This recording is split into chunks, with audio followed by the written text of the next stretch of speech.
যখন কেউ poison ingest করে বা বিষ খায়, সেই বিষ খাওয়ার ট্রিটমেন্টের জন্য কিন্তু গ্যাস্ট্রিক লাভাস খুবই ইম্পর্টেন্ট, বা যাকে আমরা স্টোমাক ওয়াশ বলি। তো এই স্টোমাক ওয়াশ দেওয়া বা গ্যাস্ট্রিক লাভাস দেওয়ার প্রসেসটা কি, এটা নিয়ে অনেকেরই আনক্লিয়ার একটা ধারণা থাকে। সো আমি ট্রাই করব বিষয়টাকে একটু ক্লারিফাই করার যতটা পসিবল এই ভিডিওতে। তো সাধারণত আনঅ্যাবজর্বড ইনজেস্টেড যে পয়জন, সেটার ক্ষেত্রে গ্যাস্ট্রিক লাভাস দেওয়া হয়ে থাকে। যে পয়জনটা পার্সেন্টটা নিছে, সেই পয়জনটা স্টোমাকে গেছে, বাট অ্যাবজর্পশনের মেইন যে জায়গাগুলো, যেমন হচ্ছে ডিওডেনাম, জেজুনাম বা ইন্টেস্টাইনের পার্টগুলোতে এখনও পয়জনটা যায় নাই, স্টোমাকের মধ্যেই আছে। তো এই টাইমটাতে আমরা কী করবো, আমরা তাকে গ্যাস্ট্রিক লাভাস দিতে পারি, এবং এটাই বেস্ট টাইম। যদি হয় যে পার্সেন্ট অনেক পরে আসছে, তাহলে কিন্তু তাকে গ্যাস্ট্রিক লাভাস বা স্টোমাক ওয়াশ দেওয়া তার জন্য এফেক্টিভ হবে না। যাই হোক, আমরা ইন্ডিকেশন জানবো যে গ্যাস্ট্রিক লাভাস কোন কোন ক্ষেত্রে দিতে হয় বা কোন টাইমে গ্যাস্ট্রিক লাভাস দেওয়া যাবে। বাট তার আগে আমরা হচ্ছে কি করব, যে গ্যাস্ট্রিক লাভাসের প্রসেসটা জানবো। গ্যাস্ট্রিক লাভাস কি দিয়ে দেওয়া হয়? গ্যাস্ট্রিক লাভাস দেওয়া হয় স্টোমাক ওয়াশ টিউব দিয়ে। এটার আরও অনেক নাম আছে, যেমন Boas tube, Ewald's tube, gastric lavage tube, তারপরে অরো গ্যাস্ট্রিক টিউব, যেহেতু এটা ওরাল রুটে ঢুকানো হয় এবং পরবর্তীতে গ্যাস্ট্রিক বা স্টোমাকে যায়, তাই অরো গ্যাস্ট্রিক টিউব এটাকে বলা হয়। সো এই নামগুলো জানতে হবে। এবং এটার পার্ট যদি আমি বলি গ্রসলি, একটা ফানেল থাকে, রাবার টিউব থাকে, সাকশন বাল্ব থাকে, এবং এই যে পুরো বিষয়টা আমরা বললাম, এটার যে লেন্থ সেটা দেখা যায় যে 1 মিটার থেকে 1.5 মিটারের মতো হয়ে থাকে। এই টিউবটার মাঝের দিকে সাকশন বাল্ব থাকে, আর উপরের দিকে হলো যে ফানেলের ইনটা, সেই ফানেলের ইনটা থাকবে। ফানেলটা কিন্তু একটা আলাদা পার্ট, মানে এটাকে আমরা কি করতে পারি, সেপারেট করতে পারি, খুলে ফেলতে পারি টিউবটা থেকে। আর ডিস্টাল যে ডিস্টাল ইন বলতে নিচের যে পার্টটা, সেটাতে কিন্তু একটা ওপেনিং থাকে, যেটাকে আমরা বলতে পারি সেন্ট্রাল ওপেনিং। আর তার পাশে আর একটা ল্যাটারাল ওপেনিংও কিন্তু থাকে। আমরা গ্যাস্ট্রিক ওয়াশ টিউবটা যদি একটু ধরে দেখি, তাহলে আমাদের জন্য সুবিধা হবে যে একটা সেন্ট্রাল ওপেনিং থাকে, একটা ল্যাটারাল ওপেনিং থাকে। এই ল্যাটারাল ওপেনিংয়ের কিন্তু সিগনিফিকেন্স আছে, যে যদি কোনো কারণে ওই ডিস্টাল যে ওপেনিংটা, ডিস্টাল ইন্টার সেন্ট্রাল ওপেনিংটা, সেটা যদি কাজ করতে না পারে, ঠিক আছে, যেমন হচ্ছে ফুড পার্টিকেল বা কোনো স্টোমাক ওয়ালের কোনো ভিলাই বা কোনো কিছু দ্বারা যদি সেটা ব্লক হয়ে যায়, তাহলে কিন্তু এই ল্যাটারাল ওপেনিংটা হচ্ছে কাজটা করবে, মানে যেই কাজটা অ্যাকচুয়ালি এটা করার কথা। যাই হোক, কী কাজ করবে সেটা তো আমরা জানবো। এই যে ডিস্টাল ইনটা, যেখানে এই ওপেনিংগুলো আছে, এখান থেকে উপরের দিকে, হ্যাঁ উপরের দিকে হচ্ছে 50 সেন্টিমিটার বা 20 ইঞ্চি পর্যন্ত একটা মার্কিং থাকে। এই মার্কিংটা খুবই ইম্পর্টেন্ট, কারণ হচ্ছে আমরা এই যে ডিস্টাল ইনটার কথা বললাম, এই ডিস্টাল ইনটাই মেনলি পার্সেন্টের মুখ দিয়ে ঢুকানো হয়। এই মুখ দিয়ে ঢুকানো হয়, এবং কোন পর্যন্ত ঢুকানো হবে, এই যে মার্কিংটা আছে, এখানে একটা মার্কিং করা থাকে ব্ল্যাক কালার দিয়ে বা কোনো একটা মার্কিং করা আমরা দেখব, সেই মার্কিং পর্যন্তই কিন্তু স্টোমাকে ঢোকানো হয়। এবং যদি এমন হয় যে মার্কিংটা কোনো কারণে মুইসা গেছে, তাহলে কি করা হয়, তাহলে হচ্ছে নস্ট্রিলের যে ব্রিজ আছে, সেই ব্রিজ থেকে হচ্ছে আমাদের জিফয়েড প্রসেস এই পর্যন্ত মাপ দেওয়া হয়। এই পর্যন্ত হচ্ছে মাপ দিয়ে দেন অতটুকু ঢুকানো হয়, ডিস্টালিন থেকে উপরের দিকে এতটুকু মাপ দিয়ে কিন্তু ঢুকানো হয়। কারণ হচ্ছে ধরে নেওয়া হয় যে এখান থেকে এই পর্যন্তই হলো গিয়ে, যদি আমরা যাই তাহলে আমরা কিন্তু ফান্ডাস অফ দ্য স্টোমাক এবং বডি অফ দ্য স্টোমাক এইভাবে আমরা ঢুকতে পারবো। এবং আরেকটা জিনিস আমরা দেখতেছি যে অ্যাকচুয়ালি যেহেতু আমি এই মার্কিং পর্যন্ত ঢুকাচ্ছি, তাহলে বেশিরভাগ অংশই কিন্তু বাহিরে থাকতেছে, এবং আমরা ভিতরে যে গলার ভিতরে বা মুখের ভিতর দিয়ে আমরা যে অংশটা ঢুকাচ্ছি, সেটা কিন্তু খুবই ছোট একটা অংশ, বাট বেশিরভাগ অংশ সাকশন বাল্ব থেকে শুরু করে বেশিরভাগ অংশ কিন্তু বাহিরে থেকে যাচ্ছে। এবং আগেই বলছি যে স্টোমাক ওয়াশ টিউবটার লেন্থ হচ্ছে 1.5 মিটারের মতো বা 1 মিটারের মতো, আর এটার যে ডায়ামিটার এই টিউবটার, সেই ডায়ামিটার হচ্ছে 1 সেন্টিমিটারের মতো। আর এখানে প্রসিজিউরটা কি, পেশেন্টটাকে লেফট ল্যাটারাল পজিশনে সাধারণত শোয়াই। আর একটা পজিশনও করা যায়, সেটা হচ্ছে প্রন পজিশন। প্রন পজিশনে সাধারণত কখনো করা হয়ে থাকে না, যদিও এটা এইভাবেও করা যায়, বাট আমরা কি করি, পেশেন্টকে লেফট ল্যাটারাল অর্থাৎ বাম দিকে কাত হয়ে শোয়ায় দেন কিন্তু এই প্রসেসটা করি। আমরা যদি ডান দিকে কাত হয়ে শোয়ায় করি, তাহলে যে সমস্যাটা হবে সেটা হচ্ছে, আমরা জানি যে ডান দিকে যদি শোয়ায় করা হয়, তাহলে পাইলোরিক যে ইনটা আছে স্টোমাকের, সেখান দিয়ে কিন্তু স্টোমাকের কন্টেন্টগুলো তাড়াতাড়ি মানে ইনটি হয়ে ডিওডেনাম বা ইন্টেস্টাইনে চলে যাওয়ার একটা টেন্ডেন্সি থেকে যাবে। সো আমাদের স্টোমাক ওয়াশটা এফেক্টিভ হওয়ার চান্স কমে যাবে। এজন্য আমরা অবশ্যই লেফট ল্যাটারাল পজিশনে করেই স্টোমাক ওয়াশটা দেওয়ার ট্রাই করব। এবং অবশ্যই কিন্তু পার্সনটাকে বেডে শোয়ানো অবস্থায় রাখতে হবে। তো সে যখন লেফট ল্যাটারাল পজিশনে বেডে শুয়ে আছে, তখন তার যে মাথাটা আছে, সেই মাথাটাকে একটু বেডের এইজের পাশ দিয়ে ঝুলায় দিতে হবে, এবং অবশ্যই এটা ল্যারিংসের যে লেভেল, ল্যারিংসের লেভেলের নিচে নিয়ে আসতে হবে। এখানে আমরা যদি হেডসটাকে এইভাবে কোনো একটা অ্যাসিস্ট্যান্ট দিয়ে সাপোর্ট না দিয়ে ডাউনওয়ার্ডস না করি, ল্যারিংসের লেভেলের নিচে না নেই, তাহলে দেখা যাবে যে ফ্লুইডটা বের হয়ে আসবে পরবর্তীতে, আমরা দেখব প্রসেসটা, বা ভমিটাসটা আসবে, সেখানে ট্রাকিয়া তাতে হলো পরবর্তীতে অ্যাসপিরেশন করতে পারে বা এবং এই পজিশন করার পরে আমরা যে ইনটা ঢুকাবো, ওই যে ডিস্টাল ইন যেখানে ওপেনিং আছে, রাইট, দুইটা ওপেনিং আমরা দেখছিলাম যে সেন্ট্রাল ল্যাটারাল, তো এই ওপেনিংগুলোকে আমরা লুব্রিকেট করব। কি দিয়ে লুব্রিকেট করব? অলিভ অয়েল বা সুইট কোনো অয়েল অথবা লিকুইড প্যারাফিন বা গ্লিসারিন, এই সকল জিনিস দিয়ে আমরা লুব্রিকেট করে নিব, নিলে ঢুকাইতে সুবিধা হবে। তারপরে হচ্ছে টাংটাকে, অবশ্যই টাংটাকে ডিপ্রেস করে ঢুকাইতে হবে, রাইট। টাংটাকে যদি ডিপ্রেস করে না ঢুকানো হয় তাহলে দেখা যায় যে ঢুকাইতে অবস্ট্রাকশন হচ্ছে, বাধার সৃষ্টি হচ্ছে। সো টাংটাকে দুইটা ফিঙ্গার দিয়ে ডিপ্রেস করা যেতে পারে, অথবা এই ক্ষেত্রে টাং ডিপ্রেসর, টাংটাকে নিচে করার জন্য আমরা কোনো টাং ডিপ্রেসর ইউজ করতে পারি, এবং স্লোলি এটাকে পাস করাইতে হবে ফ্যারিংস দিয়ে, ইসোফেগাস দিয়ে স্টোমাকে। হ্যাঁ, এবং কোন পর্যন্ত পাস করাবো, কোন পর্যন্ত ঢুকাবো? ওই যে 50 সেন্টিমিটার যে মার্কিংটা ছিল ওই পর্যন্ত। হ্যাঁ, এটা হচ্ছে মার্কিং। এবং আরেকটা ইম্পর্টেন্ট কথা, যে যখন ঢুকাচ্ছি, যারা আনকোঅপারেটিভ পেশেন্ট, দেখা গেছে যারা সুইসাইড করবে, পয়জন খাইছে, এখন তারা কিছুতেই গ্যাস্ট্রিক ওয়াশ দিতে দেবে না, তাদের ক্ষেত্রে হচ্ছে মাউথ গ্যাগটা এক্ষেত্রে ইউজ করা যাইতে পারে।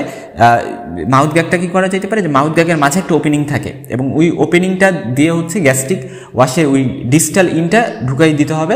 এবং মাউথ গ্যাগটার কাজ কি?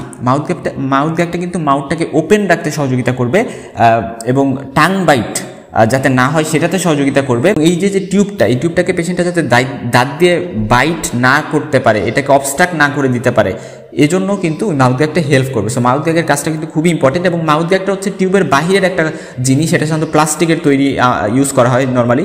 তো এটা বাহিরের একটা জিনিস যেটা এখানে ইউজ করা যেতে পারে আনকোঅপারেটিভ পেশেন্টের ক্ষেত্রে মেইনলি।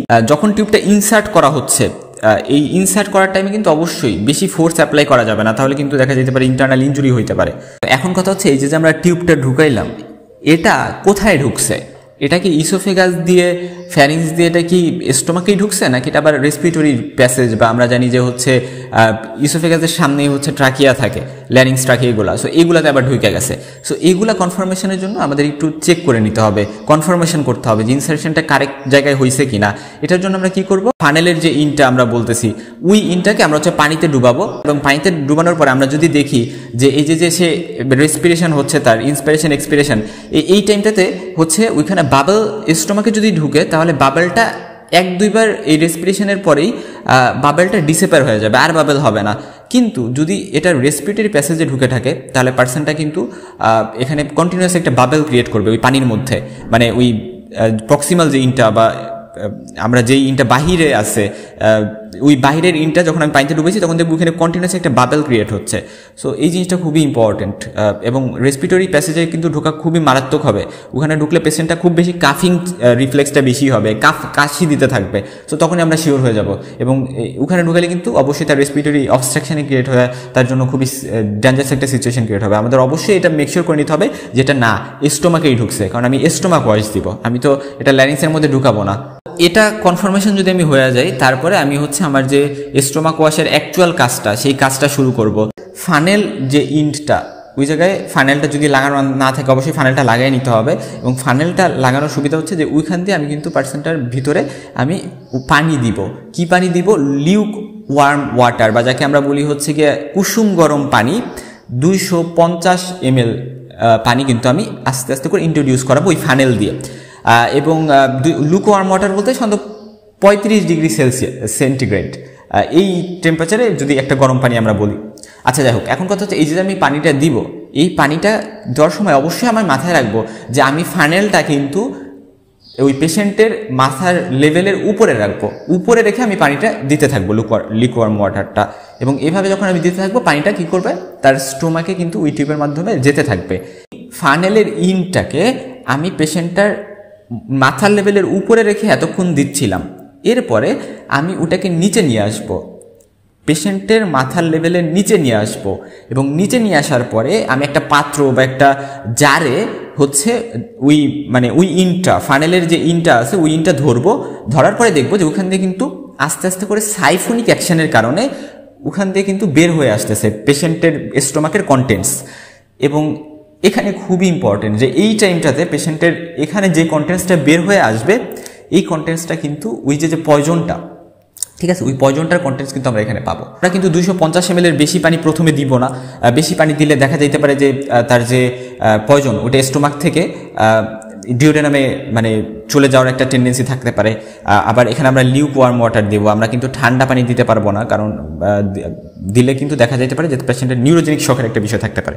সেরকম বেশ কিছু বিষয়, কেন লিউক ওয়ার্ম ওয়াটার দিলাম, কেন আমরা 250 ml দিলাম, বেশি দিলাম না, আমরা পরে বেশি দিব, পরে 500 ml দিব, বাট ফার্স্টে কিন্তু 250 ml দিয়ে আমরা একটু এটা চেক করে নেব। আচ্ছা, সুইটেবল বিভিন্ন সলিউশন, যেটাকে আমরা বলি যে গ্যাস্ট্রিক ওয়াশের জন্য সুইটেবল যে সলিউশনগুলো, যেমন পটাশিয়াম পারম্যাঙ্গানেট বা সোডিয়াম বাইকার্বনেট, এই সলিউশনগুলো আমরা ইউজ করব এবং এই সলিউশনগুলো ইউজ করে ওই যে আগের মতোই মাথার উপরে ফানেলটা নিয়ে ওই সলিউশনগুলো আমরা দিব।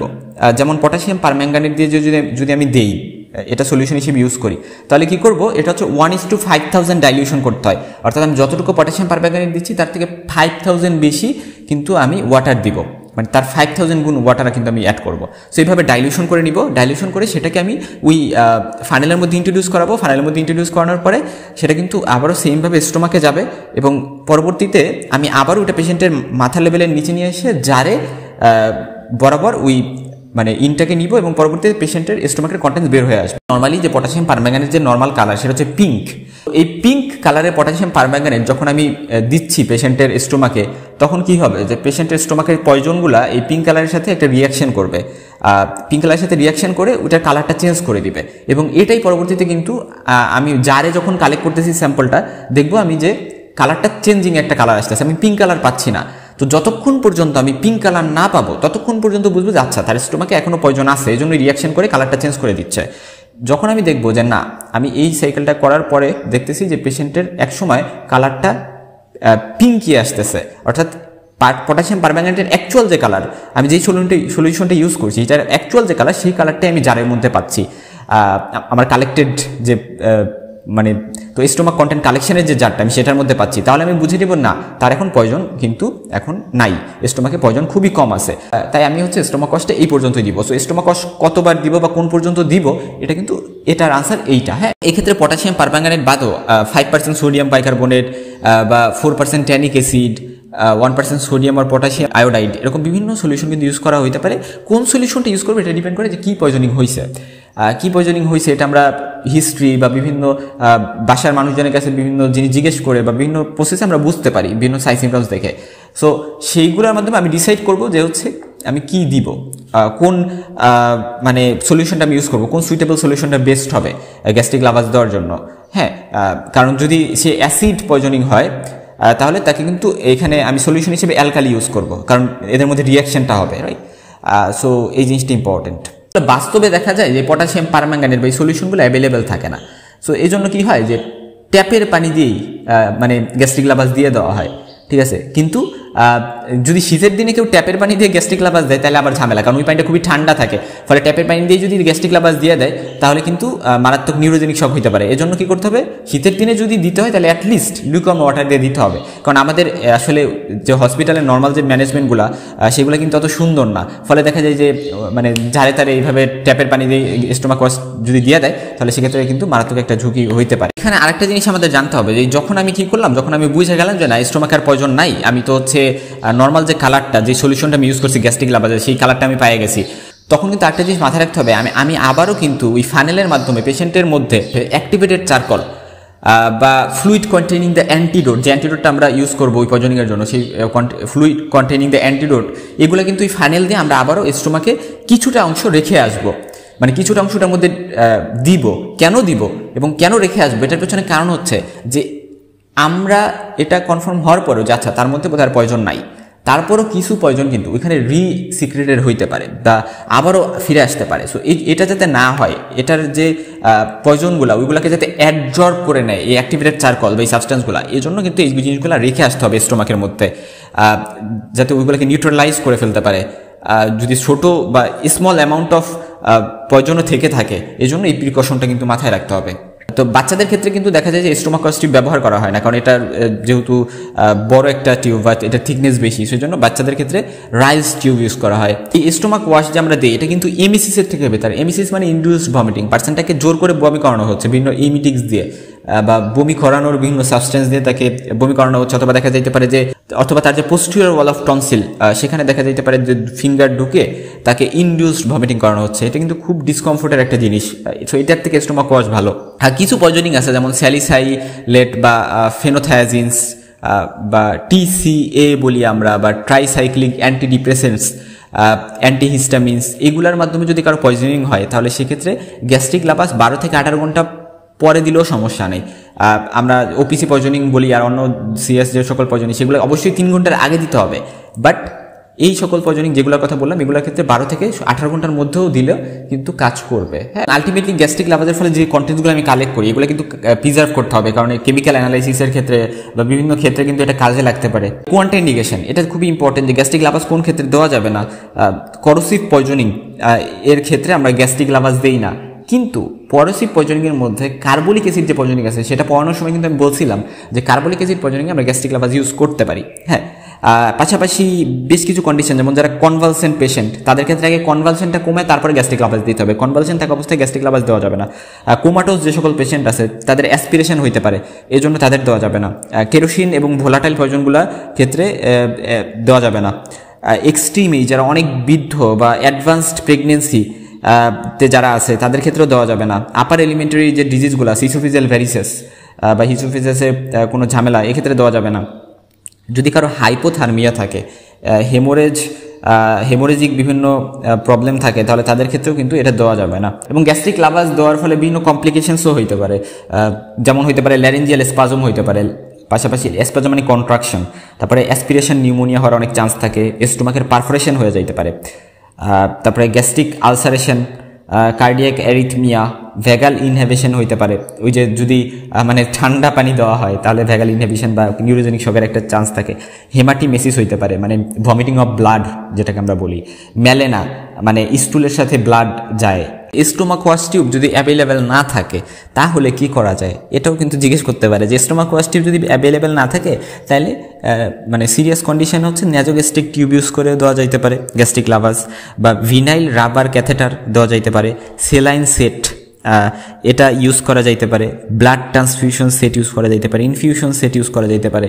সো ওভারঅল এই সকল জিনিসগুলো অল্টারনেটিভস যে আচ্ছা এইগুলো ইউজ করেও স্টোমাক ওয়াশ দেওয়া যাইতে পারে, বাট এটা কখনো সাজেস্টেড না। সাজেস্টেড অবশ্যই স্টোমাক ওয়াশ টিউব ইউজ করা। হ্যাঁ, সাইফোনিক অ্যাকশনটা কি, হ্যাঁ এটা হচ্ছে গিয়ে জানতে হবে আমাদের। এই সাইফোনিক অ্যাকশনের মাধ্যমে পেশেন্টের স্টোমাক থেকে ফ্লুইডটা কিন্তু আমরা কালেক্ট করি বা বের হয়ে আসে। তো আমরা অবশ্যই পেশেন্টের হেডের লেভেলে নিচে হচ্ছে আমরা অন্য ইনটাকে নিয়ে আসি, ফলে যেটা হয় যে একটা নেগেটিভ প্রেশার ক্রিয়েট হয় এবং অটোমেটিক্যালি ফ্লুইডটা উপরের জায়গা থেকে, অর্থাৎ উপরের যে ইনটা আছে উপরের ইন থেকে নিচের ইন্ডে চলে আসে। সো এই উপরের ইন থেকে নিচের ইন্ডে চলে আসে, কারণ উপরের ইন্ডে ফ্লুইড আছে। সো ওই ফ্লুইড থেকে নিচের ইন্ডে যেখানে মানে নেগেটিভ প্রেশার ক্রিয়েট হয়েছে, সো এখানে কিন্তু চলে আসবে অটোমেটিক্যালি। এটাকে আমরা বলতেছি সাইফোনিক অ্যাকশন। যেমন আমরা একটা উদাহরণ দিই, আমরা দেখি যে একটা কন্টেইনার সেখানে কিন্তু অনেক ফ্লুইড আছে এবং আরেকটা কন্টেইনার যেখানে তেমন কোনো ফ্লুইড নেই বা কম ফ্লুইড আছে, বা সেটাকে নিচে রাখা হয়েছে। আরেকটা কন্টেইনার যেখানে অনেক ফ্লুইড আছে সেটাকে উপরে রাখা হয়েছে। তাহলে সেখান দিয়ে আমরা যদি একটা পাইপ দিয়ে দুইটাকে কানেক্ট করে দিই তাহলে কি হবে যে উপরের কন্টেইনার থেকে নিচের কন্টেইনারে ফ্লুইড কিন্তু চলে আসবে। এটা এই যে সাইফোনিক অ্যাকশনের মাধ্যমে আসে। সো এই বিষয়গুলো কিন্তু আমরা ওই যে ফিজিক্সে পড়ছি 8, 9, 10 বা ওরকম ক্লাসে। হ্যাঁ, সো ওই জিনিসগুলো সাইফোনিক অ্যাকশন, এই টার্মটা মনে রাখবে এবং এখানে নেগেটিভ একটা প্রেশার কিন্তু থাকে।